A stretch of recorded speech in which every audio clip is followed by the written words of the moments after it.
In this episode of the Budget F150 tow rig project, we're rebuilding this glorious 5.4-liter 4-valve Navigator engine from a bare block up to a fully dressed engine.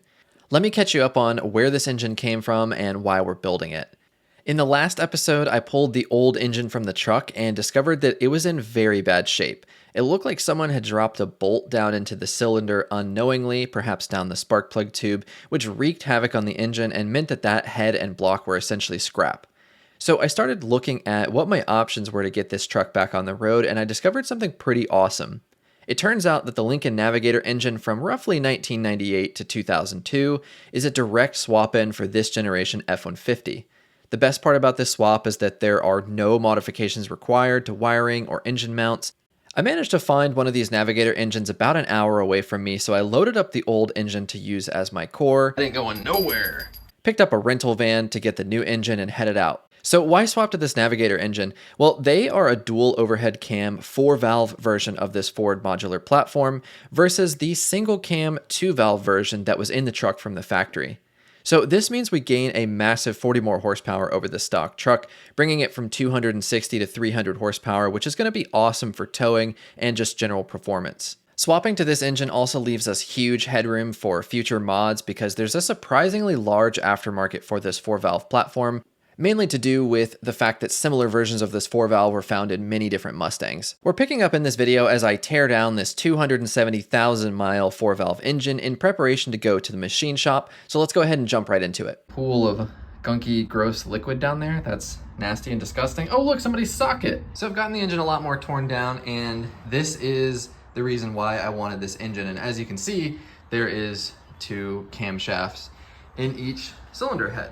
Passenger side bank is a little bit more varnished than the other side. The other one looks damn near perfect, but this one still looks totally acceptable. I mean, this engine supposedly had like 260,000 miles, and everything looks fine. I mean, it's in way better shape than the single overhead cam one that we pulled out from the truck before. So I'm going to continue pulling the front timing cover off so we can have a look at kind of the timing components. Then we can go ahead and disconnect the chains, pull the heads off, and have a look at the cylinders and the pistons. So I went ahead and put the crank bolt back in so we could spin this over and kind of look at the timing components. And depending on where the engine is rotated, some of these chains have a good deal more slack than I think they should. This one, most definitely, and then it will move. You can hear it click and like make popping sounds as we spin the engine over. So watch this, or listen. It just popped right there. It just keeps like coming off. The tension changes. See, now this one's loose and this one's tight. So definitely some unhappy timing components, although otherwise here in the front cover, it looks pretty nice other than this water pump, which I forgot to mention was nearly impossible to get out. That will definitely have to be cleaned up, and hopefully like a hot tank and all that stuff at the machine shop will get that, you know, fully dialed in. But overall, I mean, the timing components are still intact. So what we're gonna do here is try to get the engine at top dead center. So we'll get the little timing mark on the crank, should be facing downward, directly downward. Then the cam, the timing mark on the cam is right here, and that's gonna need to point up at 11, and then this one over here needs to point to 12. So we just gotta spin, spin, spin until we get there. So let's get to turning. Okay, so I did double check, and like I mentioned, there's a little dot on the bottom of the crank sprocket there. That should be pointed straight down as it is. Then the passenger side cam is pointed kind of to the 11-ish o'clock on a regular clock, and then the driver's side is like a 12 o'clock. And then here is the coil packs, which I pulled out. I don't recognize this brand. Maybe it's Dorman or something. Either way, we're gonna go with the OE, which I believe is Denso.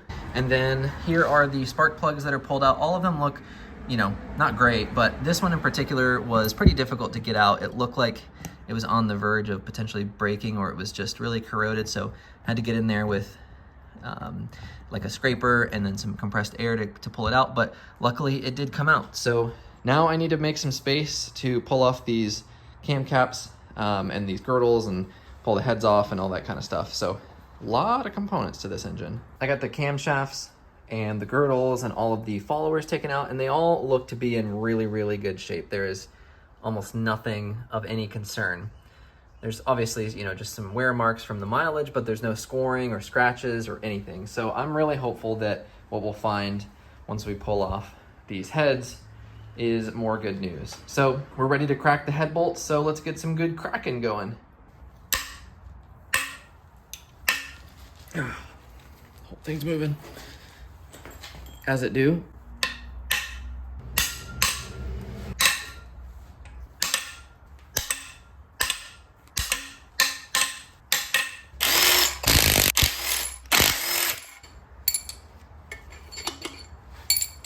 Gosh, yeah, that one I think is still attached to the head.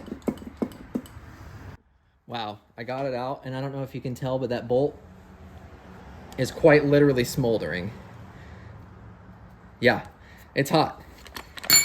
All right, let's see what's behind this door for real now. That was tough. I hope those threads aren't destroyed. Ooh, doesn't look bad. Not immediately anyway. I can stick the good bolt down into the hole that it struggled to come out of, and it's just, again, like just filled with gunk and disgustingness. So maybe the head gasket was slightly bad right here, and it was letting stuff down into that that head bolt area. So we'll definitely have to get that cleaned out and double check that the threads are all good. So in terms of the condition of the cylinders, I mean, look, you can see all the cross hatching is still there. There is some vertical scoring, pretty light, does not catch on your fingernail, so I think we're all good there. Some of that dirt is from the valves being open and them falling down into the cylinder, so I'll get that all vacuumed up before we turn over or try to get the pistons out so we don't cause any extra damage. But overall, everything looks good. I mean, the piston tops are kind of carbon, but we can clean all that up. Let's go ahead and take a look at the head, no pun intended. You can see all the corrosion and the coolant passages from this thing sitting for so long. So when we take all this to the machine shop, hopefully they can get it looking beautiful. They definitely did with my E46 head, which was in good condition at the time, better than this, but overall, nothing out of ordinary. Everything looks pretty solid. And as you probably guessed, same story on this other side. Everything looks good and in order. Got the engine turned over and the pan pulled off. Once again, everything inside of here looks alrighty. However, that's not supposed to be there. Timing chain components in the pickup. No wonder why it was all loose. That's crazy. I mean, there's a lot of stuff in there. Definitely still could pull oil through, but not at the volume that it should, I'm sure. And then inside the pan, there's definitely some goodness in there, but nothing really too crazy. I mean, there's for sure dirt and little fragments of stuff. More timing components. That's nice. But not the worst thing in the world. Still looks like we have a pretty healthy engine on our hands, so that's great. Let's get in here and take a look at some of these rod bearings. Get the pistons out. Okay, they should come out fairly easy, it seems. Lightly tap. There we go, that's it.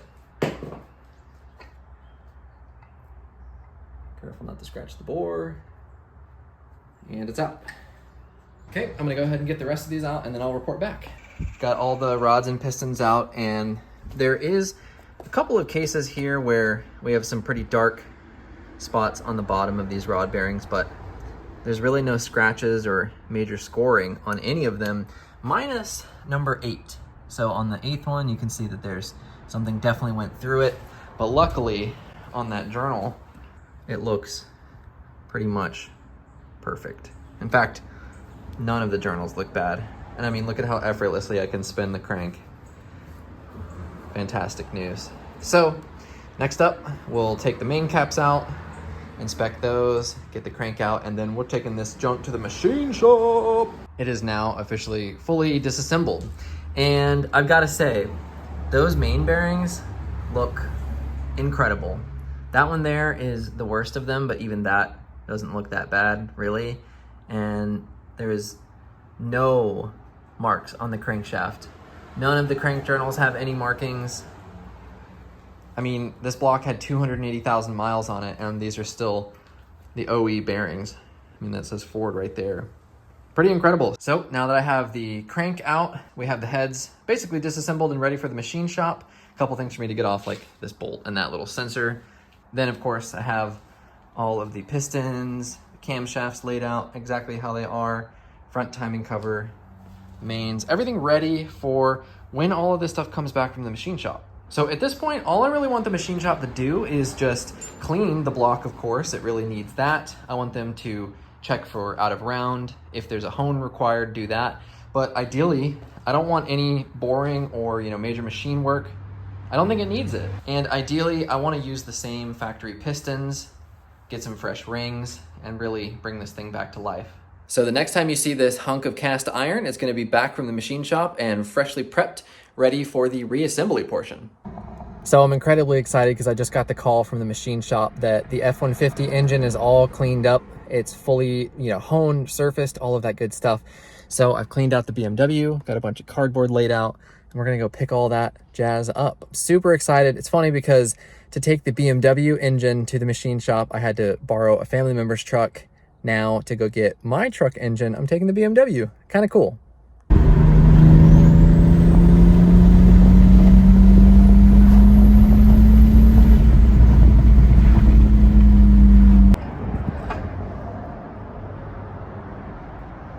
All right, so we made it home. That was really the first major shakedown that I've done on the BMW since it's been turbo. That was about 100 miles round trip.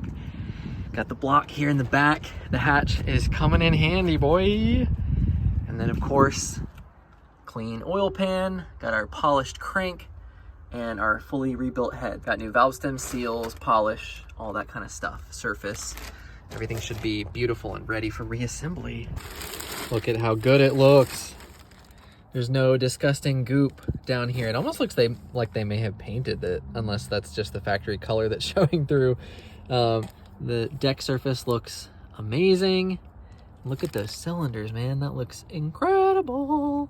So they had to just hone it. No boring required, which is awesome because I can still use the stock pistons.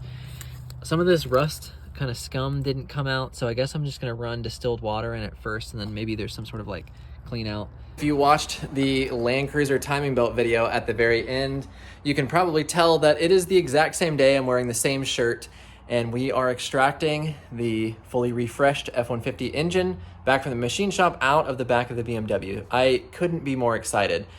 The Land Cruiser was stranded for about 5 days waiting on parts, and in that time, about 3 of those days, this engine block was stuck in the back here. If you didn't watch the other videos on the F-150, then you may not know that this cast iron engine block weighs 250 pounds. So no way I was getting this out of here, maybe even with a helper. Got the good old engine crane for that. So let's go ahead and get this beast out of there.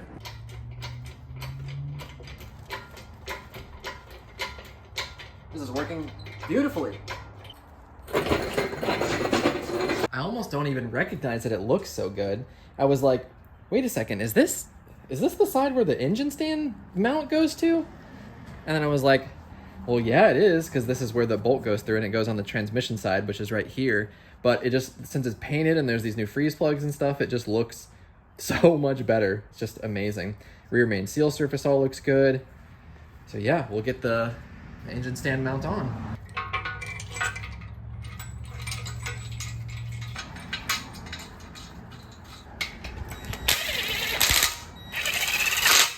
Engine stand is currently floating. Let's set this thing down. Didn't mean to do it so intensely, but there we go. We are good to go. Holy crap. I'm so excited. Look at this thing. It doesn't even look like the same engine.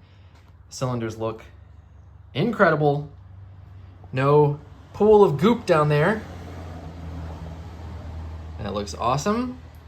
And not only that, but do we have a whole slew of parts already ready to go. So we have brand new piston rings, all of our stuff down there. What is this? We have both our rod bearings and our King main bearings. We have our oil pan gasket. We have our head bolts, 1 and 2 packages. And then we also, down there, those little cardboard flat pieces, those are the head gaskets. Have our assembly lube. Okay, so step number one for us is gonna be to go ahead and turn this over, and then we could just kind of inspect the main journals, get the main bearings in, we can lay the crankshaft in, put the main caps back on, and then we can kind of go from there. Go ahead and turn this over. It shouldn't be too bad since there's really nothing in it, but it's gonna get very, very difficult once everything starts to come back together. Once we get the crank in there, get the heads back on, it's gonna be pretty difficult to turn it over.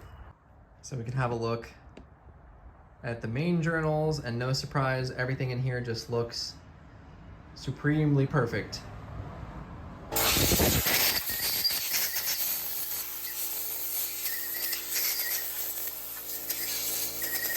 So here are the brand new main bearings that are going to go in, and these ones right here that are completely kind of solid in the middle, these ones go on the main caps, which I'll show you in a second.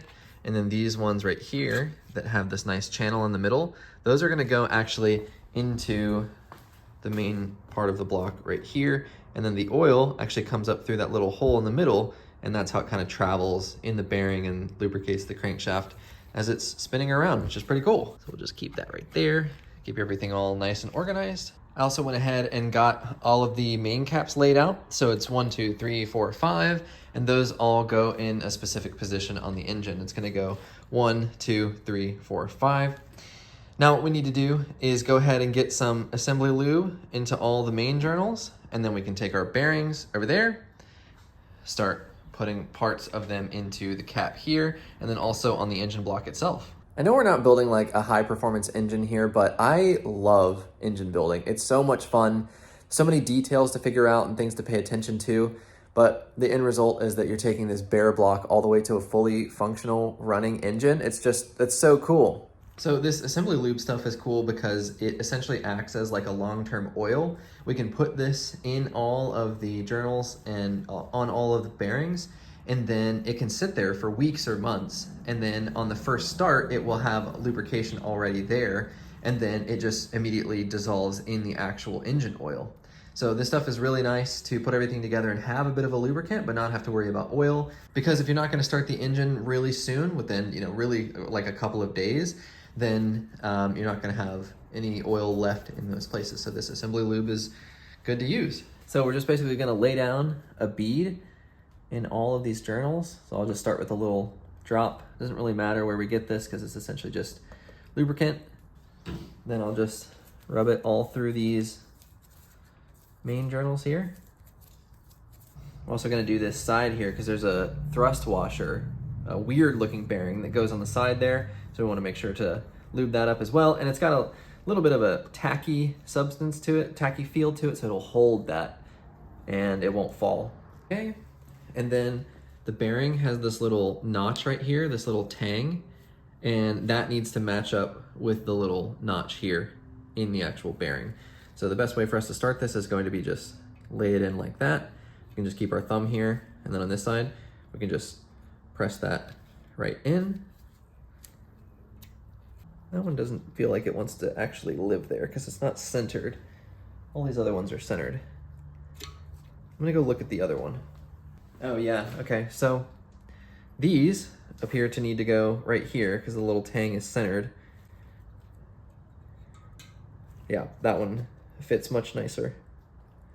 Like that, okay? And then this bearing has the little tang off center, just like the actual journal does right here. Okay, just like that.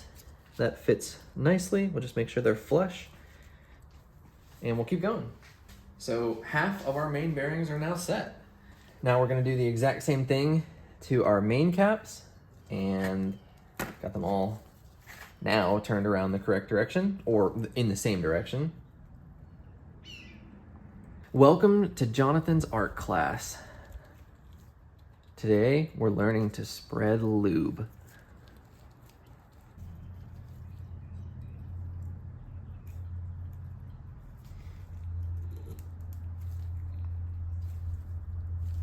Okay, there we go. And then for our fifth cap, we have this thrust washer, or part of the thrust washer. I'm not sure the exact name of it, but we got to get this on there. And then we also got to put these on the engine block as well. So then on our 5th cap here, that little bearing goes just right in like that. And then it will get aligned by the other one on the bottom of the block, which is this one. So then these are a little precarious, but this one's gonna go in like that.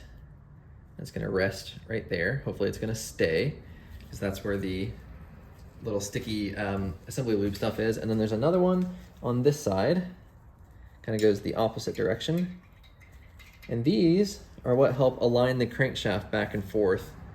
Other engine formats will have this bearing where instead of it being like a rounded edge like this, it's got that rounded edge, but then there's a tapered, left and right edge that fit and slot over this. So this is not one that I've built before, but it's not that hard. It's just essentially a multi-piece design. And those are solid in there now, which is perfect. That's exactly what we want. So now what we can do is extract our beautiful polished crankshaft from its bag. Ah, yes. Looks so pretty. Just gonna hit it with a little bit of brake clean, just make sure everything is totally dialed in, but we should be pretty much completely fine. And then need to open the garage so I don't pass out. Then we're gonna go ahead and hit the rest of our new bearings here with a layer of lube as well. More the merrier, in my opinion. Now we're going to very carefully lay our crankshaft down in here, like this. Making sure we don't knock these bearings. Getting hung up on something. What's going on here? I have to take it back out because my bearing over here got unseated. No! Didn't want that to happen. So we'll reseat this bearing here. This is why I was saying I don't like this multi-piece design. It makes it so much more difficult versus when it's just one bearing that fits down in there. Let's try that again. Hopefully it goes a bit smoother this time. This is such a heavy weight. I'll try to get it in the back first. Are we in? No, we are not in. Of course, the second I stopped filming, I managed to slot it in, but everything is perfect. So this area was really the only portion that was giving me trouble, but now our thrust washers on both sides are all good to go. Everything is now seated nicely in there. I'm not gonna turn it just yet because we wanna get the main caps on before we do that so that I don't risk one of these bearings turning up. So we'll go ahead and get the mains on and we'll go from there. Then of course, we want a little bit more of our assembly juice on our main journals here. Okay, so these main caps are not only all numbered in terms of their orientation, this one being 1, goes in the front of the engine right here, but they also have an arrow in their direction. Can't really see it right there. So that needs to be pointing towards the front of the engine, the snout of the crankshaft this way. So this one is basically just gonna slot in like this. We gotta get it like basically dead on straight or it's not gonna fit. More stuff to fight me. Okay, so we'll get these little guys in here, these little dowels, along with our bolts. And of course that's gonna be problematic. Why would it not be? One of them's going in, that works. And then number 2, let's see if we can get this one in. Just a little bit of tappy required.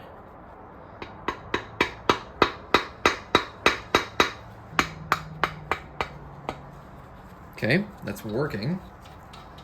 Almost got one cap done. And then these bolts that go through this little like dowel thing here slot in through the side. They are horrendously dirty still. I tried to hit them with some brake cleaner, but really I need like an ultrasonic cleaner. And it's interesting because the main caps and the side bolts are technically torque to yield, but on all the engine building pages for these Ford modular platforms, people reuse everything except the head bolts. Whereas like on my BMW, that would have been just the most egregious sin possible. And fortunately, the hardware on that car was actually pretty affordable, but it is interesting. I mean, the hardware on this one is supremely expensive, and so I'm gonna roll with it because I'm not building a performance engine. This is totally stock, so I'm okay with reusing all the hardware that people say you can reuse and, you know, still turbo the engine. So I'm not gonna worry about all that. So I need to do a little bit more tapping here to get these dowels all the way seated, but I don't want them to spin, so I still need to be able to get the bolts through them. This is definitely a learning experience for me, but that's why I love engine building. So with a little back and forth, I ended up getting it. Really, I think it's gonna be just a balancing act of getting this, the main cap kind of seated in and aligned with these two side bolts at the same time. Not too bad, just a little bit different. The E46 doesn't have anything like these, no side bolts. Definitely should increase rigidity, but makes it a little trickier to get together. So now we just got to repeat that 4 more times, and then our crankshaft will be bolted in and we can spin it over and just enjoy it from there. Then we'll work on ringing our pistons and getting those in the block. So those side bolts were incredibly dirty and disgusting. They're still not that great. They're not perfect in my opinion. They're much, much better than they were. Spent 15 minutes with a bucket of simple green, some brushes, and cleaned them up so they're not gonna be as grindy. So now I can keep moving. And then on this 4th cap, we're actually gonna use this stud because the oil pump pickup tube bolts to this. All right, so we're just gonna go ahead and run these down, not torque them or hit them with really any ugga-duggas. I have the impact turned all the way down. We're just gonna run them down. Same thing for all the side bolts.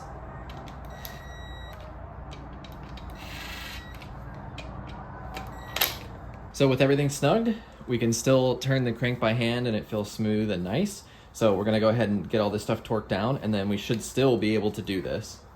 All right, so next up we need to torque down the main caps and the side screws, and luckily I have the factory service manual so I can see the torque sequence.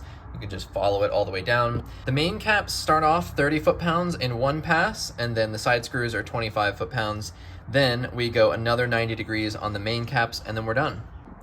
Well, wasn't recording. I got these torqued down. We're now on, what is that number? 7 and 8, and then the final 2. So here we go.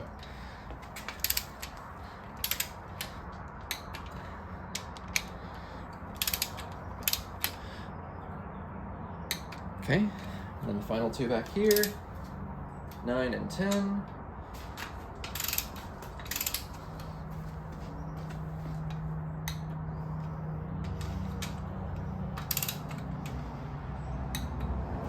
All right, so this one first. I hate this 3/4 drive one. I need a new one desperately. Just can't trust it.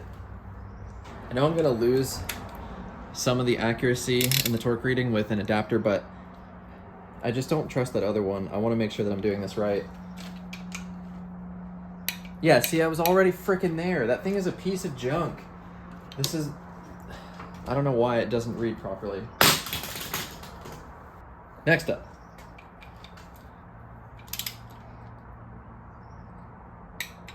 Okay.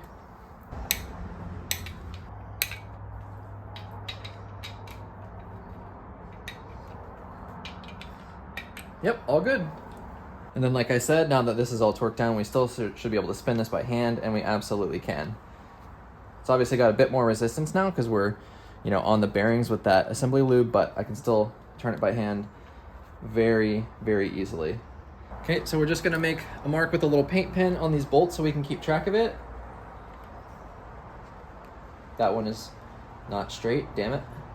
There we go. Okay, now we'll know when these have all been turned 90 degrees, but we're gonna try to get to it in one solid continuous motion. I'm gonna have to go a little bit past since my breaker bar isn't starting until then. So we're gonna go to about right here, and then we'll check, make sure our pink mark rotated 90, and then we'll be good to go.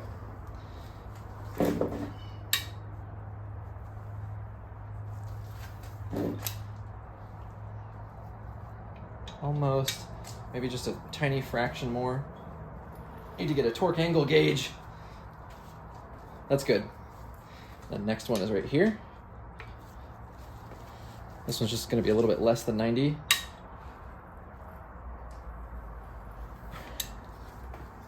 Good to go. Perfecto.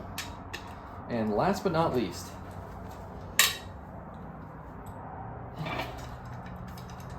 all right, we're good. Our main caps are all tightened down. We have our nice pink marks for alignment, so we know. Like I said, we still should be able to turn this. Yep, all good.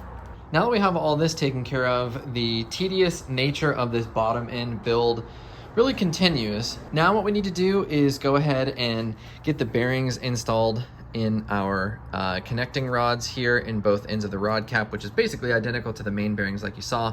But the other more time consuming part is the fact that we have to install all of these piston rings on the pistons themselves. So you can see that there's 3 grooves and those piston rings go into it. There's a top, a middle, and then there's 3 that go in the bottom, and those are the oil control rings. That is fairly time consuming because they all have a direction. They all go, up in a specific way, and then you have to kind of clock them, orient them in the right way. So this will probably take me about 45 minutes or an hour to do all of these. And then from there, we'll actually take the rod cap off here, and then we can slot it down into the engine. We'll turn it over, but we'll be able to push this up into the bore, use our ring compressor to push the piston in, and then we'll connect the rod bearing to the journal right there.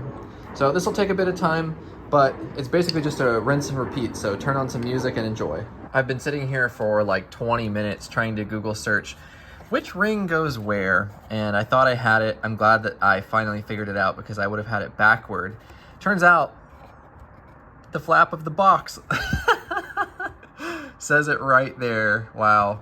So just moving slowly, I'm glad that I took my time to find the right answer. And sure enough, I thought that it was gonna be the black one on the top and this silver one on the middle, but nope, it's the other way around. So learn something new today. If you have a Malle ring box, make sure that you go slow. Don't take them all out. There you go. All right, well, I spent a bit more time cleaning up this piston because it had some burrs along the edge that I didn't notice before, maybe some mishandling at the machine shop. And there was also still some carbon in these darker areas on the oil ring area, which is disappointing because I paid to have all these parts cleaned. They looked mostly clean, so I didn't look at it that closely, just assuming it was done properly. But there's been a couple of small things like that with this engine and on the BMW that I was kind of disappointed in. So they do a good enough job, but I think for any performance engine building in the future, I'd look for a different machine shop.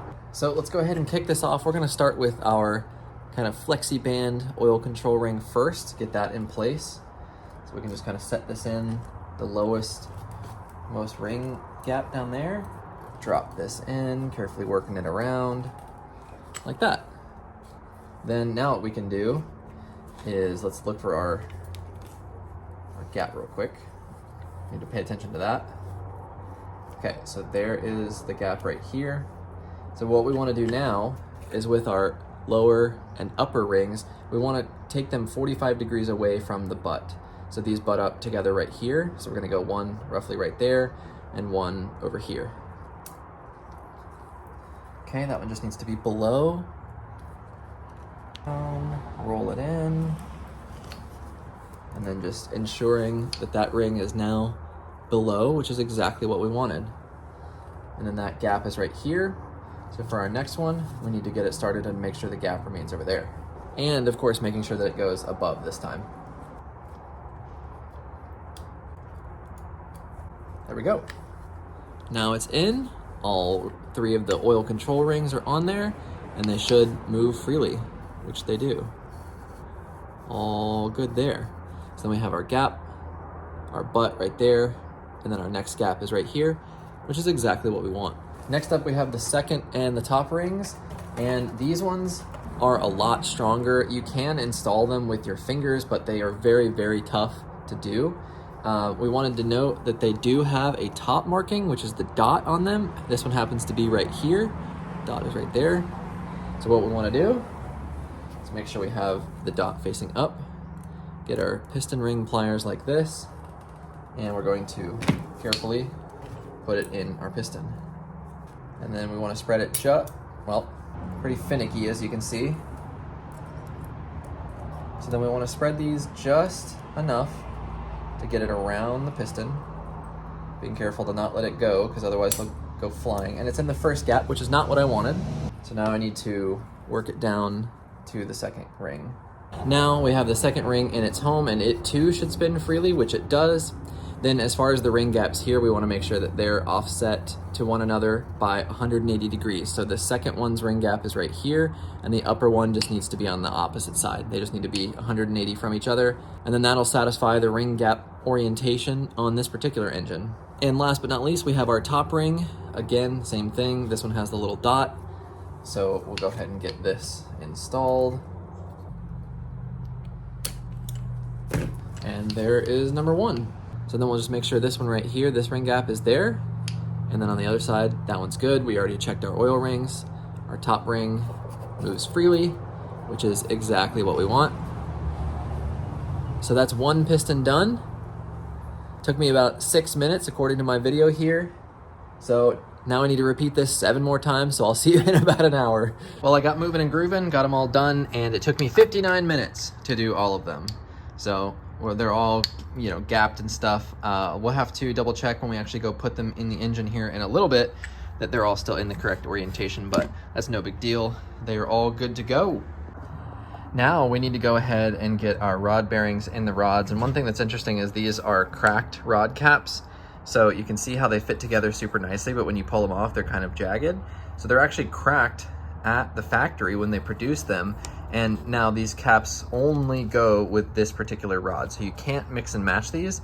This next process is going to be a little bit, you know, kind of time intensive as well, because we got to do these one by one and be really careful. And then on the engine block side, went ahead and turned the crankshaft over so this rod journal is as high up as possible. Then I'll go ahead and flip it over, and we'll just kind of do one side at a time. We're going to alternate. We'll get one in here, then we'll go one in here, because the engine's upside down right now.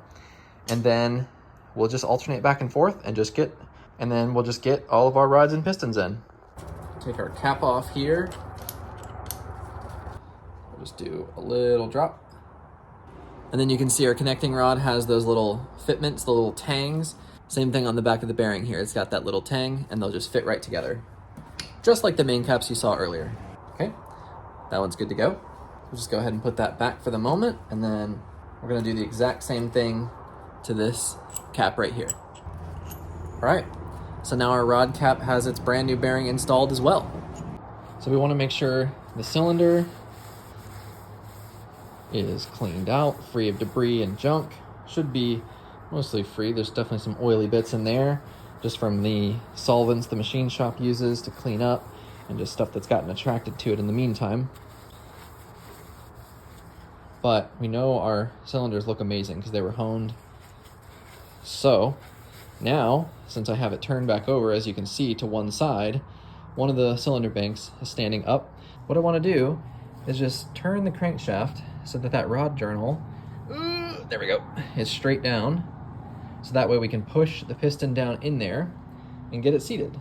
So just like a couple of the other direction-oriented things we've discussed so far, the pistons are also direction-oriented, so they need to face the front of the engine. There's an arrow right there. It's a little bit hard to see, but that needs to face towards the front. So the piston is actually going to go in like this. This is part of the reason why I wanted this to be vertical, so I don't have to worry too much about the connecting rod scraping the walls of the cylinder. Now, this is the next thing. So these piston rings are actually expanded, as you can see. And so what that means is that it's not going to fit down in the cylinder without us using this tool, which is just a ring compressor. So we'll just kind of tighten this down. This one is very, very rudimentary, and quite honestly, it's pretty terrible.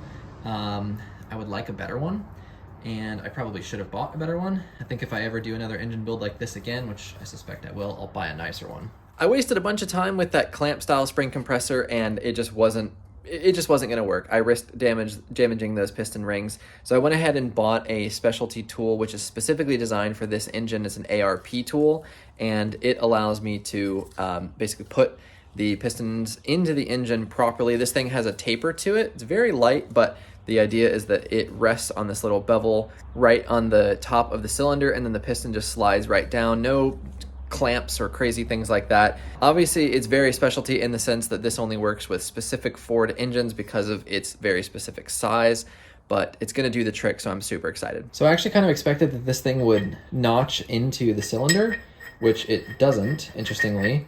Almost wondering if I bought the wrong size, but when I line it up here, it's like basically perfect. So what we'll do then is slot in our piston. I double checked all of our ring gaps are still good. Ring gap orientation, and make sure the arrow is pointed forward. So what we'll do is just gently set this down. It's a little bit nerve-wracking here. Set this down like that. We'll use the skirt of the piston here to align it. Like that. And then what we should be able to do now is just push this in. I think you can just do it with your fingers. Arrow is pointed forward, so we should just be able to push it in, right? And then need a little bit of tapping, I guess.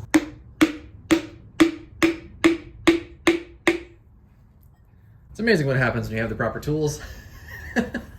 So easy. This thing was really expensive. It was like 60 bucks for this little metal ring, but man, that just worked so beautifully. Awesome. All right, and then just to make sure our arrow is pointed the right direction. So let's go ahead and flip this thing over. We'll then be able to push this down, push it down onto the connecting the connecting rod journal on the crankshaft, and put the cap on. Oh, I forgot the rod was gonna clonk the side of the bore there, but 'tis okay, we will survive. Now, what we're gonna do is very carefully get the rod up here on the journal. So I wonder if I'll be able to pull it or push it with my hands. So we'll just put a little bit in the crank main journal, and then pick this rod back up. A little bit there on the under bearing. Then I'll hold the rod back here, push the piston up very carefully, not to damage the journal. Okay, then I need to carefully look at the cap and make sure that, like I showed you, the cracked portion is in the right spot. I'm gonna try to turn the crank back just a little bit. There we go, that's what I needed. Just a little bit of alignment. Every piston we put in there, though, it's gonna be harder and harder to turn because we'll be fighting the rings on the bore. Just want to finger tighten them, make sure. Looks like we are in the correct spot here. Okie dokie. The first piston is officially in. That is exciting. So now we have this journal lined up with this bore, so let's do it again. We just want to go for another basic wipe down, nothing crazy. Just get all the contaminants and any kind of the oily and dirt and stuff out of there. Okay, I got the bearing on our next piston, so let's go ahead and get that down in here.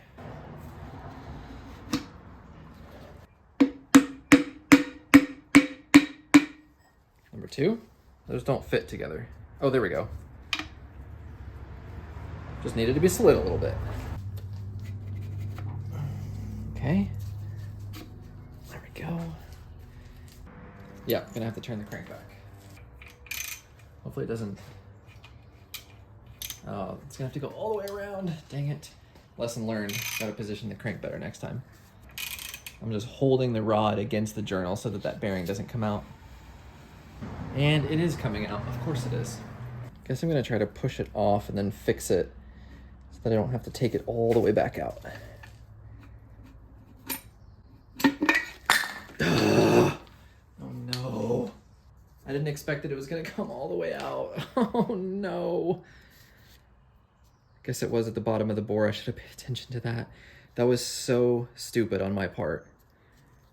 Oh. At least I'm not trying to hide anything. Just a dude trying to have fun building an engine. It looks like that's the bulk of the damage right there, so I'm gonna just lightly just Scotch-Brite pad that, because it's not that bad. But boy, that is less than ideal. I honestly can't believe I did that. It fortunately is not that bad. There's no burrs or anything that I can feel, but man, that is a mistake I will never, ever, ever, ever make again. Okay, so I think this is the ticket. Have the journal at the top for both sides. Why doesn't it want to go all the way on? Oh, there we go. And then a little juice.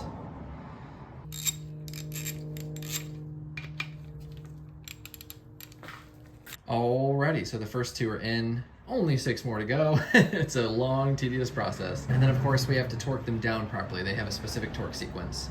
This one is 30 foot-pounds and then a 105 degree turn. So just gonna be a little bit past 90. We'll do the same thing we did, torque it down in one go, then we'll do the paint pen and a turn. Okay, so the first pass on these is 31 foot-pounds.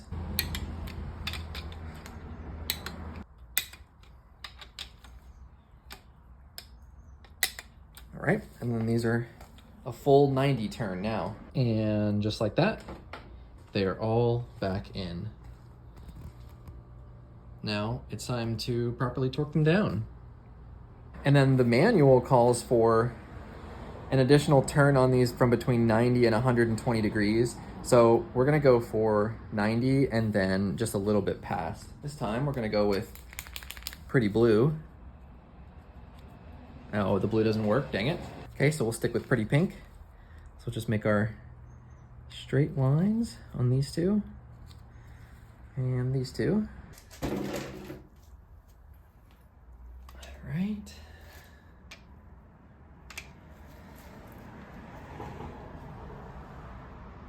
Perfect. Those look good. You can see they're a little bit past 90, which is exactly what I wanted. Those two are done. Now we'll turn the crank a little bit, get these up, and just move our way down the line. Hey, it matches my shirt. I don't want this chalk paint circulating around through my engine, my oil pump, and all that. So I'm just gonna get most of it off. It's really no big deal. I'm sure it would be fine and just get caught by the oil filter, but why take the chance on a brand new install? And with that, the short block on this engine is fully reassembled. I'm so excited. In the next episode, we're gonna continue the engine rebuild. We're gonna get the heads on, put that whole pile of parts on, and make this thing look like a complete engine again, which should get us pretty close. If not in that video, definitely the next one, to getting the engine back in the truck, going for the first startup, which is gonna be so exciting. If you're not already subscribed, please consider doing so. Hit that button for me. If you've made it this far in the video, you're a total badass. Thank you so much, and I'll see you in the next one.